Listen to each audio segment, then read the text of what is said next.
Gaylene Cruz, as you guys recall, very emotional interview a couple days ago.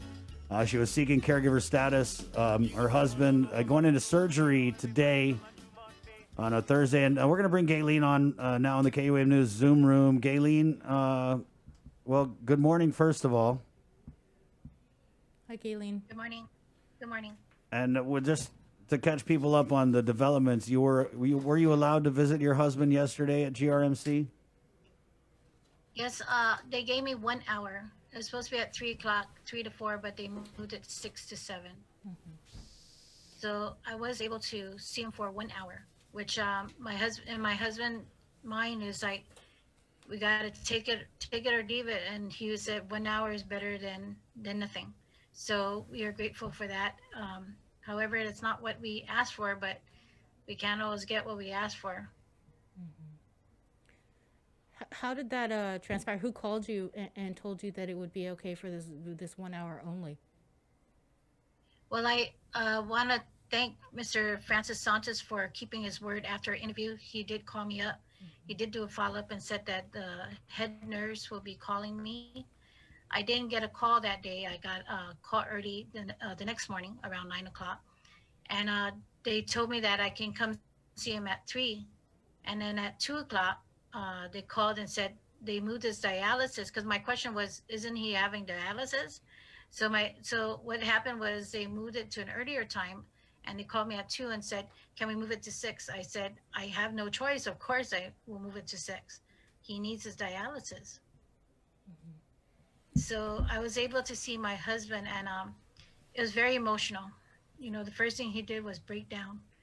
Like I said, having human touch and someone there to hold you, and because you're scared, and just be there with you. It was very emotional. But I made sure I made use of that 1 hour. So we had a long talk, and we needed to be positive. And I told him there's some things that we can't change, some things that we are not in control of. And he has to remember that, sorry, I'm just trying to keep my emotion. Well, just to let you know that, well, anyways, going back to him, I was telling him that he has to look at it in a positive way, that he's not technically alone. He has a lot of love from his family, friends, the community, and I want to thank the community for their positive response, comments, and prayers, thoughts and prayers. It's been nothing but positive, so I want to thank them for that. But my husband, he was very, very scared. He was actually doing a countdown in his head, a countdown to, and I tell you, prior to me coming to see him, I got heated argument with one of the top executive of the hospital, because I was really upset. And because they're not hearing me, and it's falling on deaf ears, and I think they're like smirking at me and saying that they're in control of the situation, and I can't get my way because they're in control of it. So I was very emotional about that. So my husband was telling me, to please don't stress out, because honestly, Sabrina, what you guys don't know is that I had 2 strokes in the past couple of years, and I almost had a third one last year, October. And just on Saturday, before our interview, I had a serious anxiety attack. So I had to step back and really listen to my husband and my sons, that I need to take care of myself, because the last thing I need is for something to happen to me, and then nobody's going to be there to take care. He's going to have his sons, but nobody can care for your husband as I'm sorry, as your spouse can. It's just different. And so I need to take care of myself to make sure that I'm here for my husband when he comes home. So it's still upsetting that like my son said, it's not, I can be angry at individual people and yell and scream and shout at the hospital, but it's not there. It's a system. It's a problem in our system. It's a political system. And there are just some things that we can't change, because the very people who can make a change don't want to change it. Just like I haven't heard from the governor, and I haven't heard from many senators, but at the same time, it may be a private entity. But like I told the head nurse, but that's not an excuse, because you guys are following the executive order from the governor right now. And so are private schools, so are privately owned businesses. So I don't buy that. The executive order can be made by the governor to do a change in the policy for caregivers. And I'm not asking for special favors. I'm asking you to reassess and acknowledge that there's a need for a change, because it's just inhumane. And come up with policies that can help, at least for the critically ill, the ones who can't get up and fend for themselves, um, the ones that dementia, Alzheimer's, the ones who are blind, the ones who are intellectually challenged. At least have caregiver there for those people. And that's all I'm asking. It's not asking for anything. It's not going to cost them anything. And like I said, caregivers being there can help the hospital greatly with their shortage of nurses that they keep saying they have. We can take care of the stuff that the nurses can't always be there for, and take the pressure off the nurses. And like I said, it's not going to hurt anybody. It's not going to cost anybody anything. In fact, we can all help each other. We can all benefit from this. Right. And I'm just asking them to please hear me out. And I'm just asking to develop a caregiver policy for those who are severely needing it. Like, my husband was hospitalized in April and March of this year, before and during the first lockdown. Mm-hmm. I didn't have a problem with it then, because my husband had congestive heart failure. Of course, we were worried, but my husband was able to get up for himself, take care of himself, do things for himself. But right now he's confined to a bed. He's bedridden, yeah. And those circumstances, what I'm asking. And I understand that, like I said, you can't tell me that, it's privately owned, because it can happen if the governor can do an executive order and they're complying with it. Mm-hmm. Yeah. I said, put me in a space suit, put me in a bubble suit if you're scared about the COVID-19. All the hospital employees are wearing PPE, so why can't I? It's just like the prime example yesterday, my 1 hour. I was able to go into the hospital, get a basic screening, check my temperature, put hand sanitizer, go up to his room for 1 hour. Mm-hmm. And there was no problem with that. And I tell you this much, I wore my mask the whole time. Did you see any other people in the hospital? Yeah. When you went, did you see any other visitors or anything like that in the hospital when you were there? No, because I think they moved it to 6:00 just to make sure. I don't know if they're trying to hide it or what. By the time I got there, 6:00, pretty much everybody was in the room. Nobody was in the hallways. So just the nurses. So I'm not too sure if there are other people there. Mm-hmm. But maybe they didn't want other people to see me coming in. Mm-hmm. I don't know what it is. Mm-hmm. But I don't get it. I was able to go in and see him for an hour with a basic screening. And, it doesn't make any sense. Right. You just got to look at it as helping each other and benefiting each other. We're not asking an arm and a leg. We're asking you to help us. We do have some videos that were sent. One is... Your husband's a coach, right? Coaches baseball? Yeah. He's been a coach for many, many years. Right, yeah. For both Little League and Babe Ruth for many years. And so we actually had a couple videos of support here, Gaylene, that we wanted to play for your husband as he heads into surgery. One is coming from local ball player Gaylene Cruz, who lost his mom during the All-Star season when he was 10 years old. He's living in the States, and he's sending his thoughts and love for Coach Bill, his confirmation, Nino. So we're going to go ahead and play. We also have a message from Nathan Cruz, and we're going to play these back-to-back, Gaylene, just to give you a little bit of support this morning. Hey, what's up there, Nino? Hey, I just want to share a couple memories with you. First of all, I want to thank you for all you have done and still continue to do for us. You have always put us first. The team, the boys, and they know who they are. From little boys to grown into men. You have always made a big impact on our lives today. You never told us to give up. You'd always push us to our limits. And it made us to be a better person, a better outcome because of you, Coach. You always stood by our side every situation, and especially for Mom being gone. That right there meant the most. You never told us to give up. Thank you for always being that father figure for me, and I know the boys too.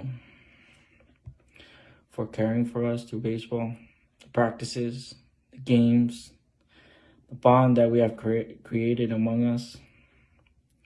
And I just can't wait for that day to come when we're all on that diamond again. Because you have always did us good to make sure we did the right thing. Hang in there, Nino. Hang in there. We love you. We miss you. From the boys, from me, from my family, the wife and kids. Stay strong. We'll be praying for you for a safe surgery and a speedy recovery. We love you, Coach. Nino, take it easy. I love you.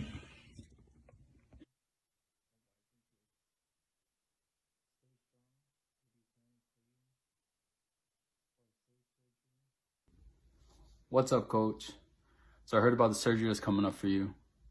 I just want to let you know that my family and I will keep you in our prayers, and we hope everything goes smoothly. Also wanted to take the time out to finally thank you. Thank you for everything that you have taught me and everything that you have done for me throughout my life. Growing up, I saw you as a father figure, and you were a damn good one, Coach. Before every game, you called us to a huddle to give us some type of encouragement or pep talk, to play hard, to play our best, and to always have fun on the field. So I'd like to return a favor and to tell you to be strong and that you got this, Coach. Talk to you later. Love you.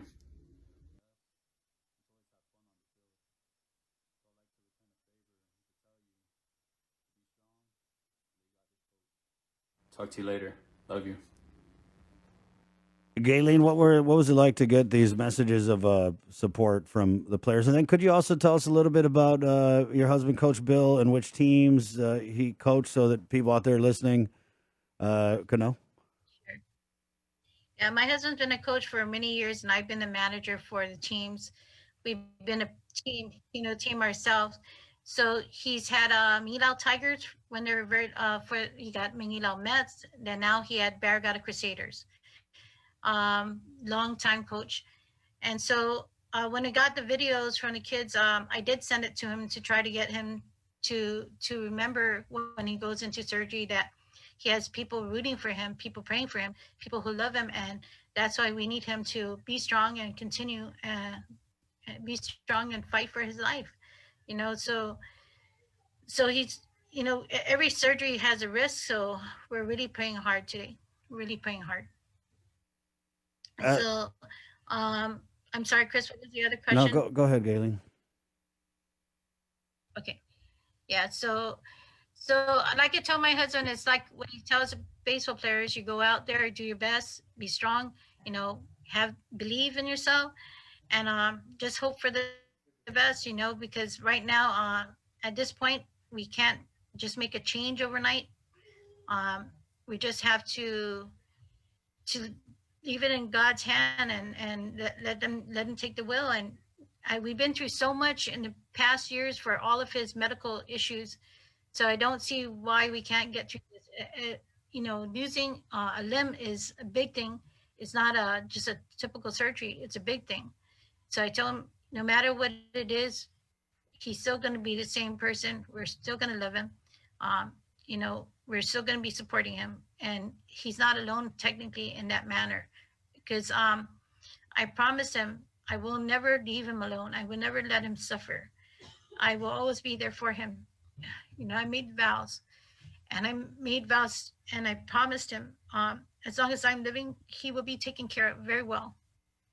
And so, I want to do a challenge to the governor, the lawmakers, all the hospital executives who have the power to make a change. We're not asking you for $1 million or anything. We're asking you to be compassionate. And like Father Goffigan said, we got lost somewhere in all of this COVID-19 to we lost humanity and compassion, and we can't forget that. That's not what the people of Guam are about. You know, we take care of family, we take care of each other. We're always here to, and we can't forget that. It's just upsetting. But like I said, I'm not going to keep dwelling on the things that I can't change. I have to move forward. I have to make sure I take care of my husband, take care of my family. I need to take care of myself so I can be there for my husband. It's just frustrating when you have people in control who can make a change, can make a difference. And that's all we're asking them is to establish a caregiver policy and stop calling us visitors. We're not visitors.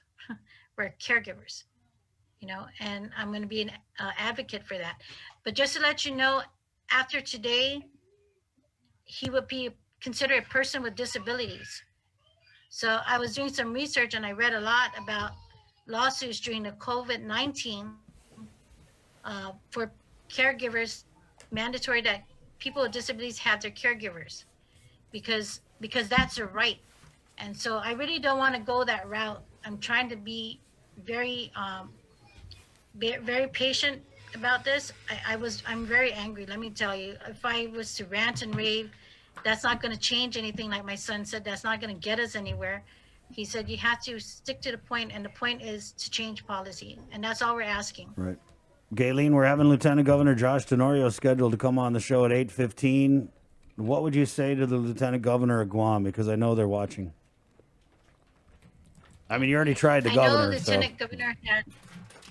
I know Lieutenant Governor has some compassion because he responded to my email, but his concern was GRMC is a privately owned hospital, which I said, then why are they listening to the executive order right now? You know, why are private schools listening to the executive order? Private businesses listening to the executive order?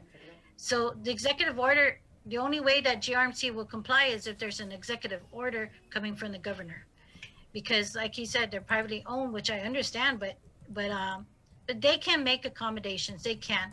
They're just, I don't know what the reason is. I'm just frustrated with them. Yeah, I mean, like I said, Gaylene, go off and start ranting. Yeah. I mean, I'm like, sorry, for example, like Francis Santos, like he ran the Lou and Josh campaign, so it's not like they don't have a connection. You know what I mean? And it's unfortunate. Yeah. Have you had any conversation with GRMC about being able to see your husband after the surgery? No. So what happened was yesterday, because I kept asking and questioning about when are we going to get at least a therapist, a psychologist, a social worker, someone there to talk to him. So about 11:30, my husband calls me because he wanted me to make sure I was on the phone to hear what they sent a social worker to us. And so now the social worker is going to act as a liaison or advocate for him, making sure that the communication is there and nobody's bombarding me or blocking me off. So what happened was, like I said, I got into a heated argument with one of the top hospital executives. So she was saying that they're trying to protect the patient's privacy, which I said, then why at the beginning, when I first dropped in, did you let me sign the next of kin and concern? He had granted permission. And I said, what's the difference when a doctor in April, March came into the room and I was there and he was talking to my husband? He did not stop to ask my husband, is she okay to be here? Or are you authorizing me to talk to you while your wife is here? You know, what's the difference? And so what it got was, sorry, lost my train of thought. And so that happened. And then I asked, the surgeon finally called me at 5:30 to talk to me because she asked me, what do I want? I said, I want them to communicate with us and let us know what's going to happen because the surgery's tomorrow. And you just don't say, oh, I'm going to cut your leg off and then that's it. You know, I said, we need to talk and find out what are our options, what are the risks, what are his, is he going to be confined to a wheelchair or he has prosthetics, you know, all of this stuff going through my head. And my main question to the surgeon was, when he did call, I said, since you did this to a lot of patients, what is the patient's reaction when they get up? You know, I need to know because I have to make sure my husband's mental state is okay. And so he went over that with me, and then he reassured me. He goes, he will call me before the surgery and he'll call me after. And I said, that's fine. Then I asked him, I said, you know, the doctors are usually the one who can allow visitors allow caregivers in. would you be able to allow me to come and see my husband at least after the surgery? Then when I brought up the mental state thing, he was like, at first he was like, no, and because of COVID-19, and then he changed his mind and he said, I'll see what I can do, but no promises. So I'm being hopeful, at least to see him after the surgery to make sure he's okay, mentally and physically, of course, but just making sure that he's okay. Well, we'll definitely be in touch and keep us posted. Our thoughts and prayers are with your husband as he heads into surgery, and you're getting a lot of support here from our viewers, Gaylene. So thank you so much. Thank you. And God bless you. We're greatly appreciated. And we'll ask the Thank Lieutenant everybody. Governor about this too as well, okay? Thank you. Thank you so much. Thank you, Gaylene. God bless you. Okay. 738, the link on the breeze, brought to you by Carrier at 647 Cool, Calvo Enterprises, ITD, and the Thrive Coalition. We're back with more of the show after this.